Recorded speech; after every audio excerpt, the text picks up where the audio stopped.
We find we create our native advertising in the same way that we create our editorial advertising, with the goal of people wanting to share it with their friends. And we found that when you read an ad that a friend has shared with you, you will form an even more favorable view of that brand than if you had just consumed it from the site yourself.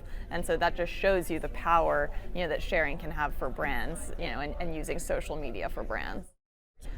We think people really want both. We've found that long-form content is actually consumed quite a bit on mobile, which was a surprise to us at first. That we always thought people wanted short-form content as they browsed their phones in line, but it turns out they're also hungry to consume some of the longer-form content that way too. Yeah, it's definitely important to us. We want to create content for people who are well-rounded and want to read about different things.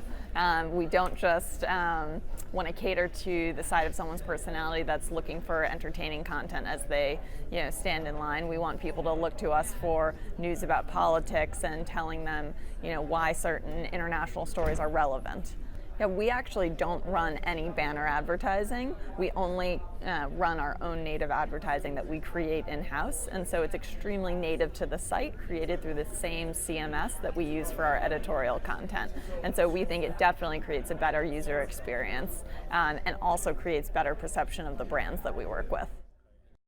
That's one of the reasons that we haven't done as much partnering, is that we're digital first, and we think that's a really important part of our identity and our DNA. And so we've expanded to these other places largely by finding really talented editors to grow BuzzFeed from the ground up in these places.